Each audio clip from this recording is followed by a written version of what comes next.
Hello folks, my name is Larry with the Hazardous Waste Competition Cooking Team, and today we're going to try to take you through the process of the simple steps of preparing ribs, cooking them, marinating them, brining, everything you see that we do from start to finish on preparing and cooking a rib for competition. We've been out there in the competition circuit for, I don't know, approximately 5 years now, and been pretty successful with our recipes and the way our cooking style. There's many different ways, there's many different cooks that try a lot of different things and are very successful as well. However, this is our way and this is the way we're going to continue. I know there's going to be a lot of you say that's not the right way. Some are going to critique positive, some of them are going to critique negative. However, this is just the way we want to do it. This is not, shall I say, for y'all professional cooks out there that have been doing this for 20, 25 years, you may have a different way, but again, this is my way. We start out with a rack of ribs from Tyson, 100% all natural St. Louis pork style ribs. We normally look for a rib that has a real straight bone for competition. However, these do not. For the purpose of this video, I just pulled a slab that we had in the freezer out and thawed them out, and we're going to cook these. Again, these are not a really good competition rib without straight bones. The bones are real crooked when you slice them. They're not going to look good in the turn-in tray. But it is what it is, and we'll work with what we got. First thing we normally do is we trim the ribs up, kind of square them off best you can. We trim off a little bit of fat here. Of course, this section here is not going to be turned in. We'll concentrate on this section right here. We'd normally cook 2 to 3 racks of ribs, and we'll get the best 3 out of each one. Or we'll pick 9 ribs out of the 3 racks. That's what we normally turn in an IBCA competition. When you're picking out your ribs, try to find ones that have a lot of meat on them. I mean, these have quite a bit. They're not as much as I'd like to see on them. But again, for the purpose of the video, we're going to use what we have. I know many of you are going to say you want to inject them. We've tried injections many, many times and have not been, shall I say, that much more successful. I think that brining the rib is probably the way to go. Maybe a few of you out there differ, but that's your choice. The first thing we do when we're prepping these ribs, like I said, we trim them up, we'll get them ready, and then we use an organic agave nectar, and we will just put this all over these ribs. Let me get the seal off. This is a brand new bottle.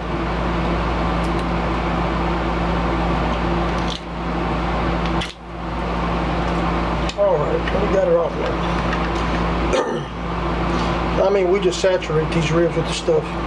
Yeah, I know you're saying, why ain't you wearing gloves? Well, I'm not cooking for anybody else, I'm cooking for myself today, so not having gloves, and did clean my hands very well before we started, will be fine for me. A few of you are going to say, why don't you pull the membrane? Well, my answer to that is the way we cook, the style we cook, and the type of heat we use, the membrane helps keep the meat together. When you're slicing it, they won't fall apart. During IBCA competition, normally they're going to want them just falling off the bone soft. If you don't have a membrane back there, the whole bone falls out, and then you don't have anything to turn in time. Okay, like I said, the first step we did was put the liquid sugar on it. Today we used the organic agave and the raw organic agave nectar. You can use anything similar to that. You may want to pass this step up and use something else. Next thing we're going to use, and I'm not endorsed by this company by any form or fashion, but I do like this product. It's Aaron Leslie's Texas Oiled Steak Seasoning. You know, folks, I've used that on chicken, ribs, a little bit of everything, and man, it's really just a really good combination of spices here. It suits me fine, and it may suit a lot of other people fine.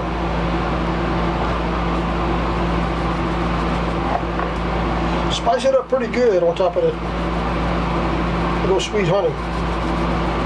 Yeah, I know, here we go, somebody's going to say, well, the spices don't go through the membrane. You're absolutely right. They will not penetrate near as fast as they do going through the meat. But put it on there anyway. Rub it on there pretty liberal.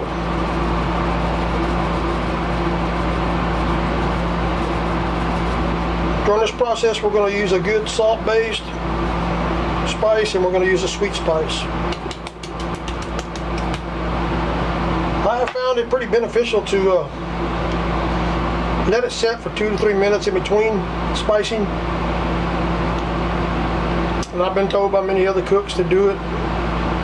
There's something in the way that it works by giving it those few minutes. I don't know if it's in a chemical reaction or whatever it is, but it seems to turn out a better product. I'm going to kind of run through it, being that we're not doing this for comp, we're doing it for a backyard rib today. Our next product we're going to use is Ritter's Barbecue Sweet Maple Rub. I've never ran that in competition, but I've had it in the freezer for a long time.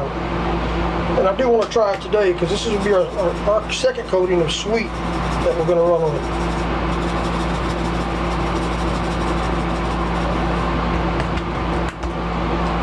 We'll get a liberal coat on the bottom first and then put you some on the top.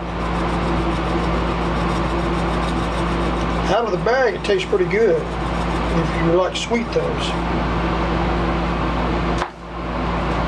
Alright folks, we got that on there.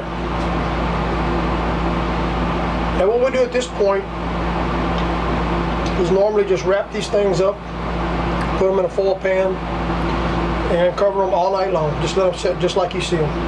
In the refrigerator, of course. Don't leave them outside because they'll spoil, they'll ruin. I did miss one step that's very important at the very beginning, and that is, once you wash these ribs off and you trim them all up, take you some white vinegar and actually wash them with that. That helps open up the meat and let the spices go in a lot faster. You'll get better penetration of flavor inside the meat by washing them with white vinegar before you start seasoning them. I'll usually wash them with the white vinegar and let them set for about 30 minutes to let the vinegar start working its magic. Alright folks, that's prepping the ribs and spicing in them and getting them to the actual cooler if you're at a comp, or putting them in the refrigerator if you're at home. Let them set all night long. We'll tune back in first thing in the morning and we'll start the next process of this video and try to get y'all closer to the end. Thanks for watching. Alright folks, we got them out of the ice chest this morning, or the refrigerator. Now we're getting ready to put them on the pit.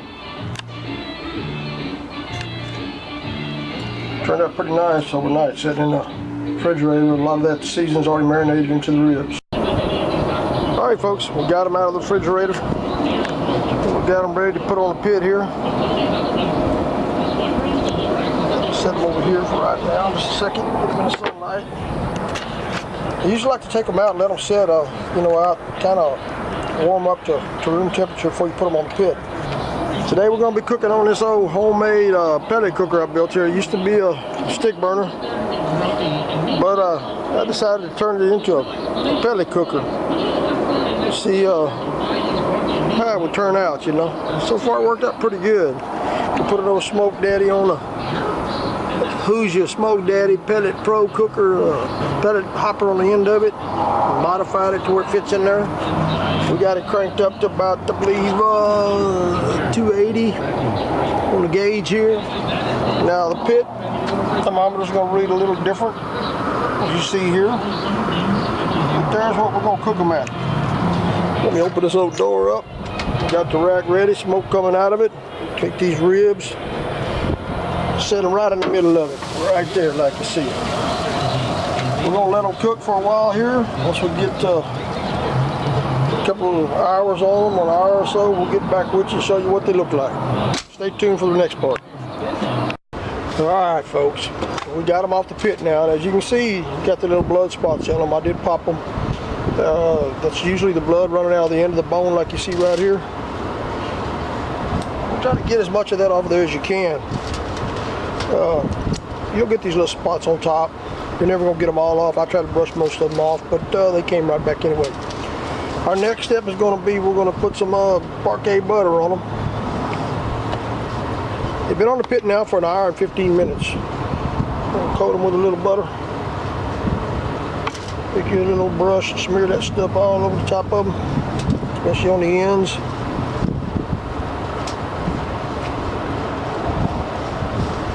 See, they're still pretty hot. They'll melt in that old butter right in there.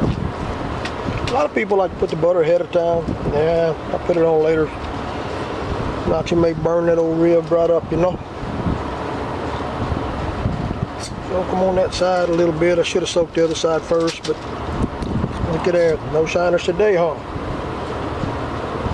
Yeah, we'll get some of that butter to come out of there. Spread that old stuff out.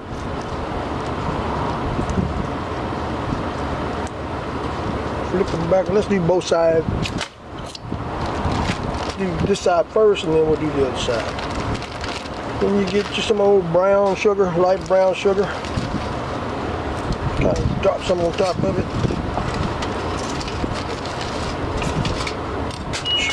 Spread that out some too.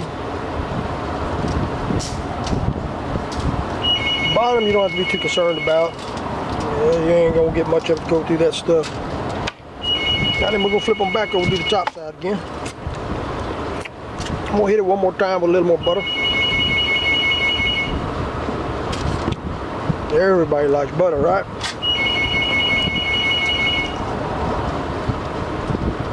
Now then get this side with a little bit of that light brown sugar.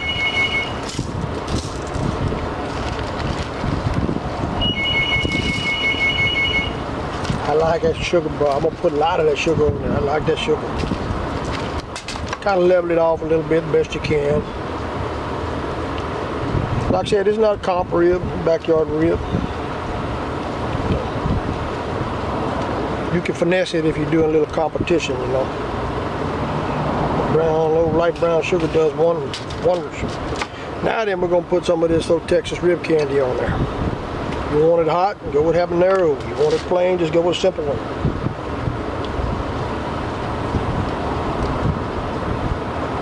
Oh, don't you know that's gonna be good? Some people even add a little apple juice to it, you know. I've done that from time to time. That seems to help a little bit. Man, look at that. Don't that look good? We got the butter. We got the sugar. We got the pepper jelly. Old Craig Sherry got some good stuff out there. That old pepper jelly. Today we're going to be using the pomegranate with pepper in it. Now we're going to wrap these up in 2 layers of foil. Wrap them up pretty snug, pretty tight. You don't want any of that stuff to drip out and leak out. Make sure you use 2 layers of foil. Hold it over real good like that, tight. Make sure no bones are poking through it. Now we're going to put these right back on the pit. All right, folks, here we go. Let's get them over here. We're back to this old homemade pellet cooker. Open this old door up. You see we still got it set at about, let's see here, 274, 275. Not sure you can see that. Temperature still at about 200 on the top and about 200 on the bottom. Pretty even for an old homemade pellet cooker. We're going to shove them back in here on this old rack right here in the middle of it. And we're going to let them things cook till they get real tender where they're falling off the bone. Alright folks, that concludes this part of this video. Now we're going to wait and give them a couple of hours or however long it takes. It's right now, it's about 12:35. We started these at 11:15. So you can figure out the time it took to wrap them there. Now let's see how long it takes to finish cooking them at 275 degrees. Stay tuned for the finished product. Thank y'all. Well, as you can see, about 30 minutes before it's time to pull these off the pit, Mother Nature started making pee-pee on us. And it might change the way that old pit cooks a little bit, but it's insulated with aircraft insulation, 1-inch thick around the walls. And you see the temperature still holding right there. You can see it from here. Let me see if I can zone in on it.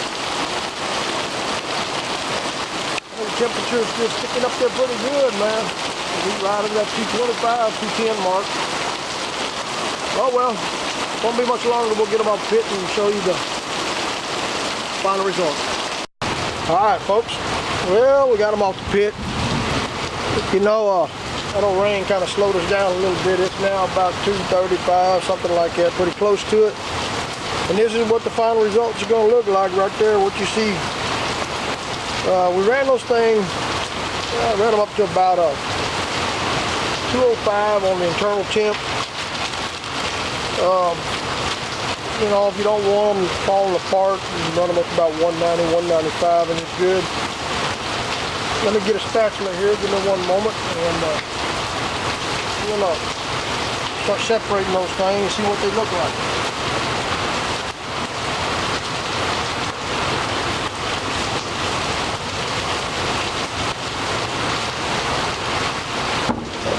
The old rain, it kind of slowed things down for us there. Imagine that. The old pit dropped about 10 degrees in temp.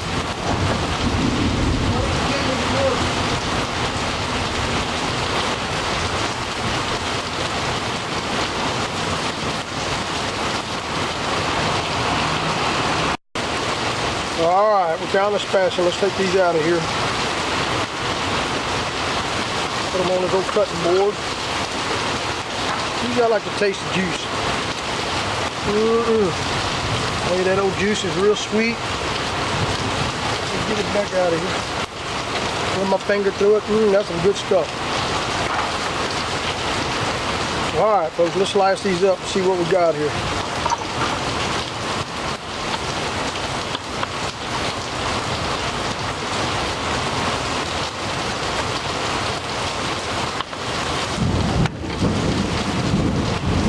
Look at that. Not bad for an old backyard rib. Just slice a couple of more up here. Yeah, I know. I'll say, where's the gloves at? These ain't no comp, man. These are ribs for me and my wife. I wash my hands.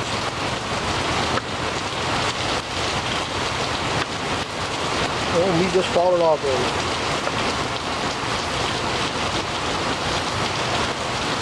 Separate that a little bit. It's a little hot still.